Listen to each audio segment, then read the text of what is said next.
اعوذ باللہ من الشیطان الرجیم بسم اللہ الرحمن الرحیم الحمد للہ رب العالمین وعاقبۃ للمتقین والصلاۃ والسلام علی نبی الکریم بسم اللہ الرحمن الرحیم۔ گائے کا دودھ صحت کے لیے مددگار ہے۔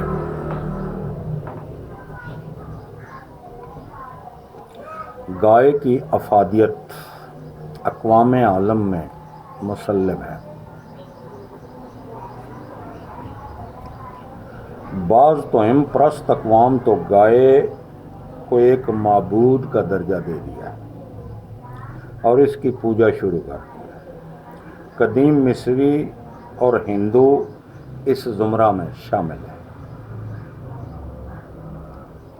اللہ تعالیٰ نے حضرت موسیٰ کے ذریعے مصریوں کے ہاتھوں گائے کو ذبح کرایا۔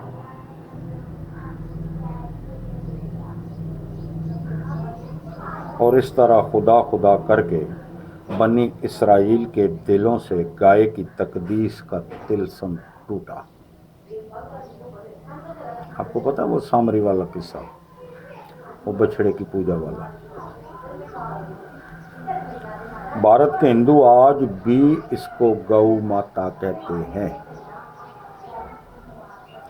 اور اس کی پرستش میں گرفتار ہیں، اور گائے کے ذبیحہ کی فرضی افواہوں پر آئے دن مسلمانوں کا قتل عام ہوتا رہتا ہے۔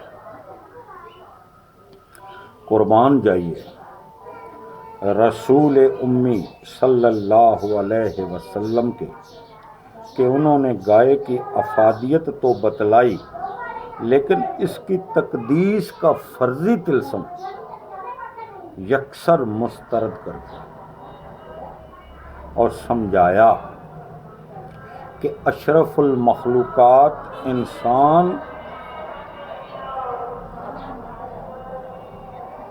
انسان کا سر صرف معبود برحق کے سامنے ہی جھکتا ہے۔ یہ پوری کائنات، تمام شجر و حجر، چرند اور پرند، حیوانات انسان کی خدمت کے لیے پیدا ہوئے ہیں، مخدوم بننے کے لیے نہیں، مخدوم بننے کے لیے نہیں۔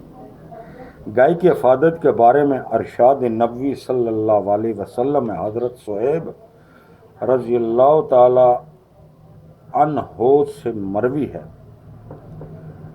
کہ نبی صلی اللہ علیہ وسلم نے فرمایا، تم گائے کا دودھ اپنے لیے لازم کر لو کہ یہ شفا بخش ہے اور اس کا گھی دوا ہے اور اس کے گوشت میں روگ ہے۔ غور کیجئے، یہ تینوں امور آج بھی اپنی جگہ کس قدر مسلم ہے، مشرق ہو یا مغرب۔ اب بھی شیرخوار بچہ کو ماں کے بعد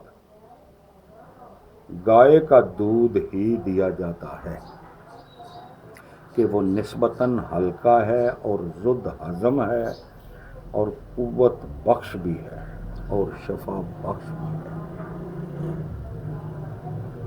ہمارے ہاں بھینسوں کا دودھ زیادہ چلتا ہے، کیونکہ لوگ گائے کے دودھ کی افادیت کو جانتے نہیں ہیں، اس لیے وہ بھینسوں کا دودھ استعمال کرتے ہیں۔ دوسری وجہ یہ بھی ہے کہ چونکہ ہمارے پاس دیسی گائیں وہ کم دودھ دیتی ہیں اور جو بھینسیں ہیں وہ زیادہ دودھ دیتی ہیں، تو لوگ اس لیے بھی بھینس کا دودھ استعمال کرتے ہیں۔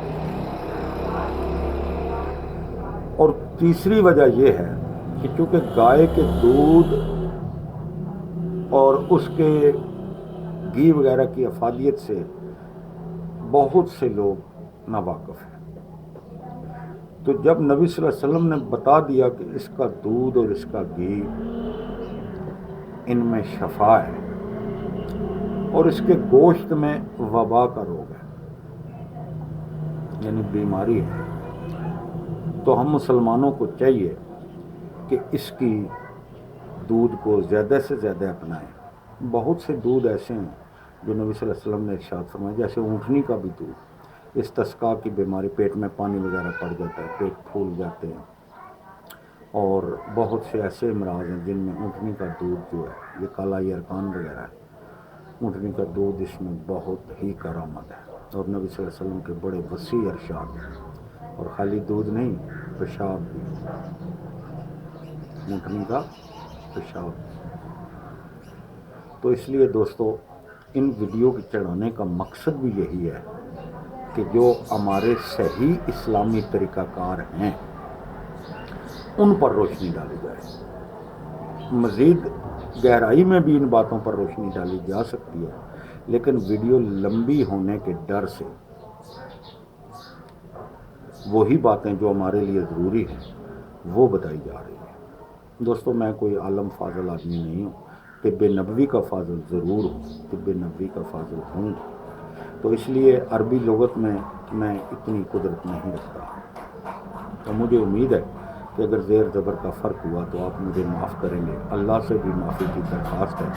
مقصد صرف اور صرف ایک ہی ہے کہ نبی پاک صلی اللہ علیہ وسلم کے عادات و اطوار، ان کے اقوال اور ان کے کام اور ان کے حکم لوگوں تک پہنچائے جائیں، تاکہ لوگ جس طرح دین اسلام سے شفا بخش ہوئے ہیں، دین اسلام سے فائدہ اٹھا رہے، اسی طرح طب میں بھی جو نبی پاک صلی اللہ علیہ وسلم کے فرمان عالی شان ہیں ان سے فائدہ اٹھائیں۔ اللہ پاک مجھے اور آپ کو ان پر چلنے، ماننے اور ان کو سمجھنے کی توفیق عطا فرمائے۔ آمین یا رب العالمین۔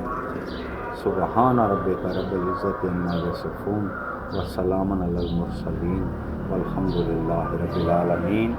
آمین یا رب العالمین۔ یہ ہماری 8ویں ویڈیو ہے۔ وعلیکم السلام۔